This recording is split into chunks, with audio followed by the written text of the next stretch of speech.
like crying on no camera, bro. Like, I hate that shit. Stop playing with me, bro. I'm a gangster, bro. For real, I'm really like that. Like,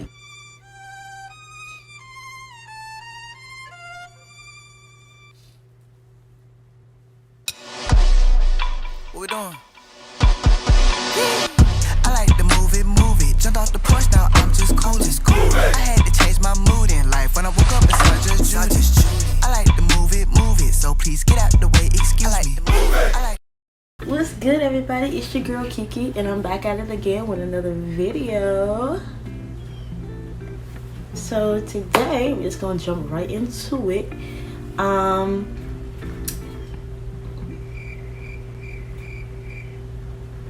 Before we jump right into it though, I want to give a huge thank you to those who watched my last video, the Grieving Christian Part 1. Thank you so much. Thank you to those who liked, commented.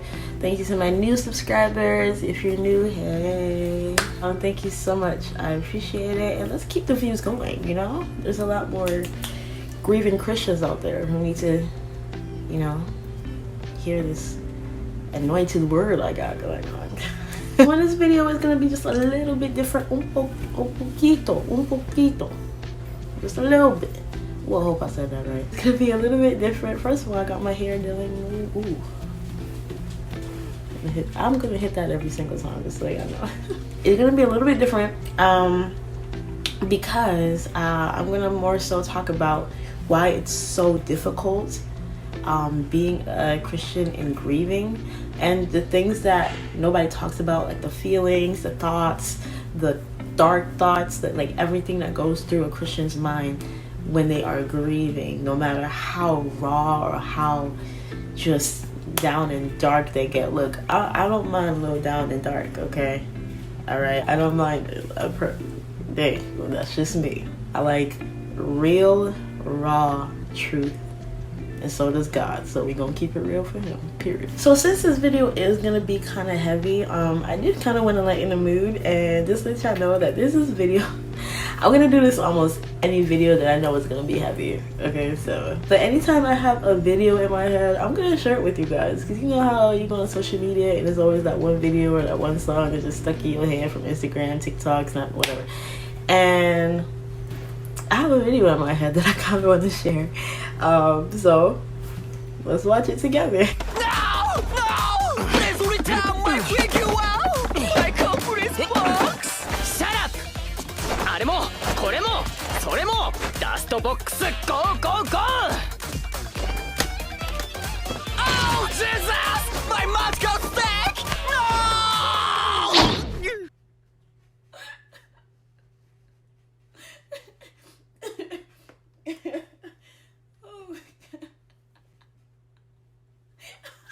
Alright now, it ain't that funny. Alright, I hope y'all enjoyed that little comedic relief. That video is 100,000% hilarious. It gets me every time. It's the Jesus! That's what gets it. But yeah, let's get into it. Let's get serious.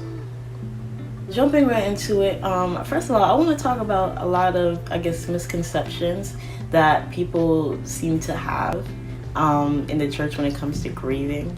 And I want to say it's a misconception because you would think that being in the church, it's a little bit easier to go through grief because you know God is a God of comfort, and you know He said, "Blessed are those who mourn; they'll be comforted." You know He'll always be beside us, and we know that He's the only one who can create life and take it away. However, sometimes that's the issue. And that's the part we don't want to talk about, but that is one of the issues. I know one huge misconception is that, you know, going to church more or being in the house of God more often will make you feel better. Wrong! For my personal experience, it's hard for me to be in church for many reasons, but my top two reasons is because one, me and, you know, my friend that passed away, Isaiah, we went to the church together at one point, you know. He was going there almost religiously because he wanted to get himself right, as he should. And he got baptized there, and you know, it's hard seeing the church as anything but that, you know what I'm saying? Another one is honestly just the fact that his name is Isaiah. And imagine my displeasure when the pastor decides to you know what, I'm not, you get the point. Like, it's almost like you just can't escape and you can't forget. And me personally, I don't want to forget that he's gone, but it's like the moment you remember, it's just that heaviness all over again, and it's not desirable. You would think that going to church would help, but it's, I don't know, it's different for everyone, but for me, it didn't help. Another misconception I would say is that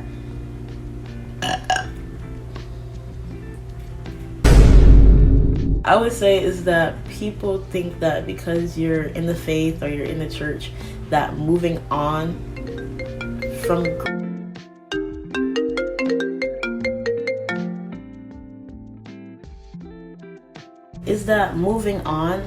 you know, from grief, or that coming to reality, to your new normal, keep that in mind. Getting to the new normal is easier because you're in the faith. That's a lie. Point of correction. The new normal makes me want to shoot my brains out, but I'm sorry.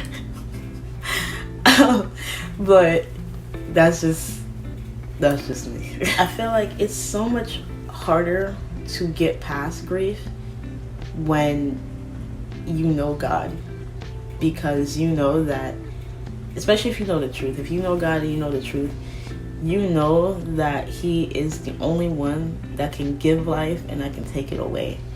And when you remember that, you start directing your emotions and your anger towards God, because you know, he orchestrates life and he knows the beginning and the end. The Bible says he's the author and the finisher of our faith. So if he knows, you couldn't tell a brother, you know what I'm saying? Like, yeah. And another thing that a lot of people don't want to admit and don't want to just be real about is the fact that I feel like after a death, no matter what it was, whether it was natural causes, accident, murder, sickness, a lot of people lose trust in God. A lot of people. Because like I said before, you know that God is the only one who can give and take away life. And you know that God can also prevent something from happening like that. You know that he can reverse the curse of any enemy. So the fact that the enemy stepped in and, you know, kind of, you know, God allowed it to be, is kind of like, why would you do that to me? You know what I'm saying? Like, why would you? And not to sound selfish, but this is, I'm not gonna lie to y'all, this is genuine, raw. This is what I feel. If you don't like it, the door is right there, literally. But we're just gonna keep it real here. It's like, why would you even put me in a position where now I have to grieve? I'm already not perfect as a Christian, right? I'm already struggling with a lot of things. So the fact that now you're going to put grief on top of that, and you know the repercussions of grief as a Christian, is crazy. Now I'm mad at you all over again, Lord. Why would you do that? I'm talking the truth. I'm in the Holy Ghost, but I'm keeping it. Can I talk like this? Like, come on, like, I'm telling the truth. And you know, I thought that I was wrong for feeling what I felt. So not only did I feel guilty for my own personal reasons about his passing, but now I feel guilty in my Christian walk because I'm not praying, I'm not talking to God, and I'm angry at him for something that was in his plan for good reasons, because all things work together for the good, right? I'm upset at him for good reason. It's just a lot of emotions. You don't know what to feel and how to process because you know the truth, but the truth is also the problem. How do you find that balance? You understand what I'm saying? How do you find that, yes, I'm angry, but I'm not going to take it out on you, Lord. And you know, a big thing in the church is making sure that you don't question God. But when you're grieving, when you say, oh, don't ask God why.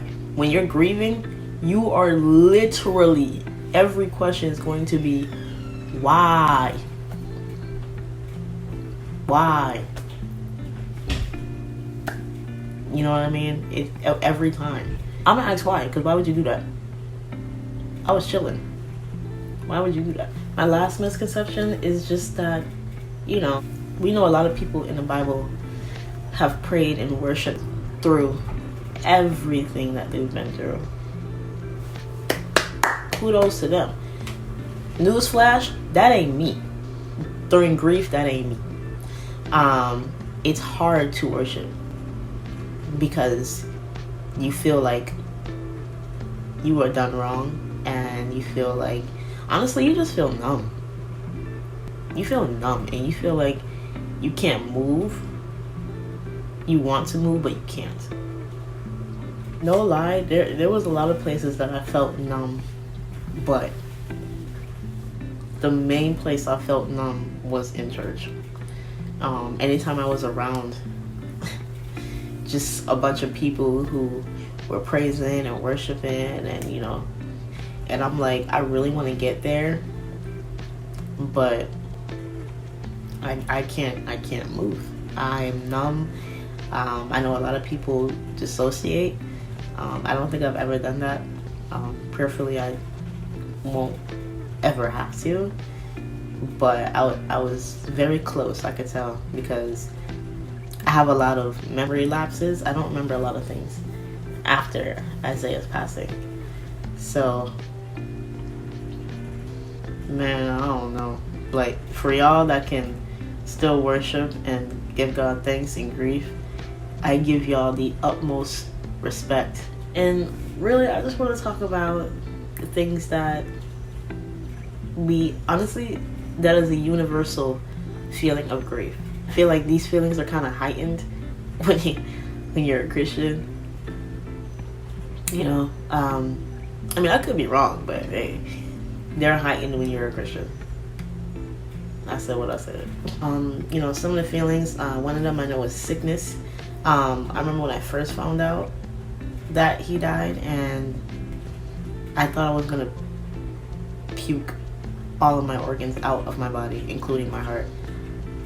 I felt so sick to my stomach, like, and I remember waking up every morning and feeling this churning in my stomach, this sickness, like I'm just about to roll over and just puke every single time. I think that was like one of the weirdest and hardest feelings.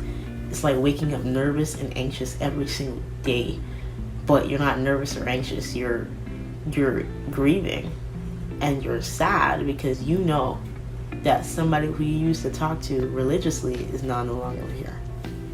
Anger, I don't even gotta talk about anger, bro. But I'll tell you what. Anger is different when you know that that person was killed. When you know that that person was killed, bro, all you see is red. Daily. Every day is rage. Not even anger, but rage. That's the emotion. Unforgiveness kind of goes with rage because you don't want to forgive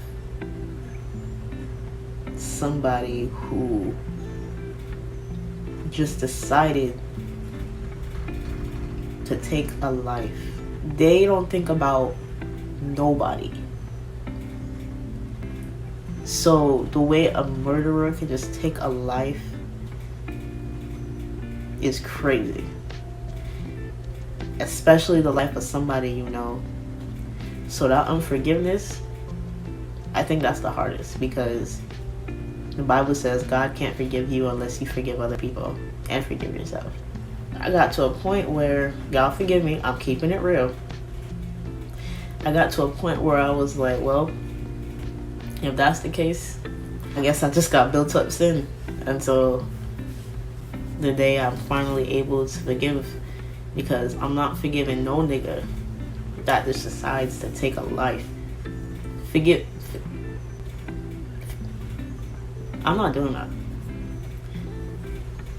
And I had to pray and let God know. I said, Lord, you don't have to forgive me right now, but you gonna have to help me with my unforgiveness, because when I see them niggas, it's on sight. I'm gonna get off that. But depression, definitely another feeling. That's honestly in the 5 stages of grief anyway, because it's so common. Common is the... Oh, not common. Sorry. Depression is the most common feeling. Sorry. The most common feeling when it comes to grief, because not only is that person gone, but you're never going to see them again. Never. Just let that sink in, just let it. Never again. The biggest thing, though, for me personally, was guilt and regret.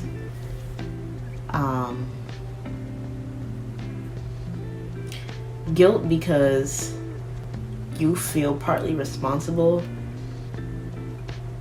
I felt partly responsible for his death, because even though I was, praying and still having that relationship with God, it was kind of something that was building. And this was before Isaiah even passed away. It was something I was trying to do more of, because I'm not the most consistent person in my Christian walk, and I just wanted more consistency. And my consistency was definitely lacking. And so I felt guilty, because I thought, oh my God, maybe if I would have been more consistent, God would have spoke to me. Maybe if I would have just, talked with God the way Moses and Abraham and Jacob and, all these people talked to God, I would have heard from God, and he would have gave me a warning or gave me a sign, something, I would have known for sure. Like, yeah, I would have called him more. I would have texted him more. I have not heard his voice. I can't even tell you how long it had been before he passed that I heard his voice. I want to say it was like a few months. So it's also just that guilt of, dang, like, why did I take him for granted? Why didn't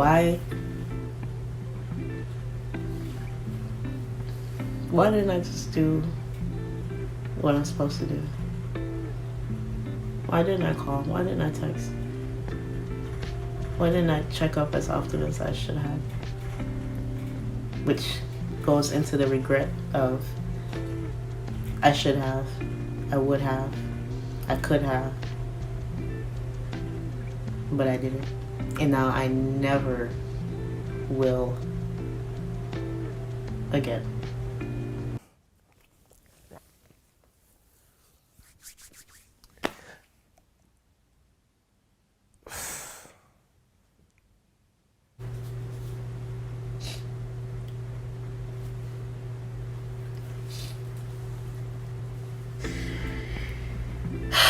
But I'm gonna tell his story. I'm gonna tell my story. And I remember going through grief and feeling like nobody understood what I was going through, nobody got it, nobody felt it, I was asking any and everybody, like, help me. I'm going through the hardest thing of my life and I feel like nobody gets it. Please tell me you get it. And they'll get it, but it wasn't satisfying. I was just like, no, like, you don't get it. Like, something is missing. You don't get it. You don't. And I'm making this video for the people who feel like anybody I talk to just doesn't get it.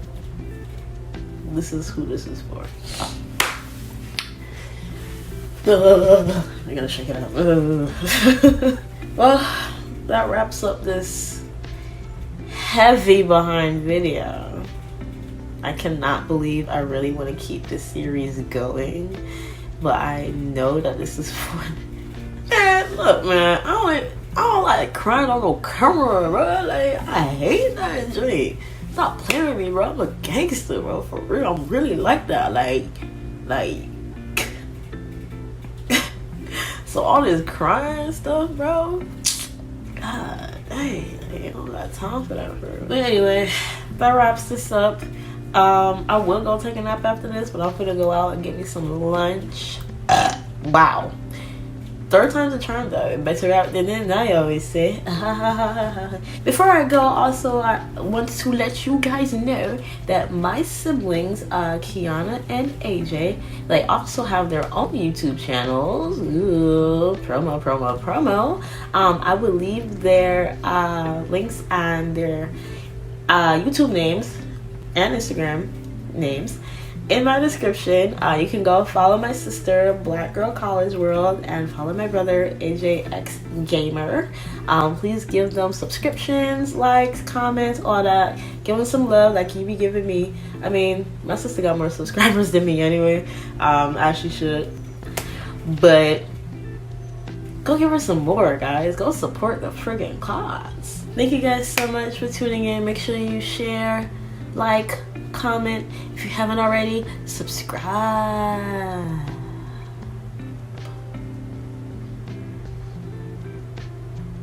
Make sure you do all of that, and I will see you guys in my next video. Stay blessed. Love you always. Life is black and blue, happy then it's sad. Just call it an adventure, then it ain't so bad. Together we touch the sky, wherever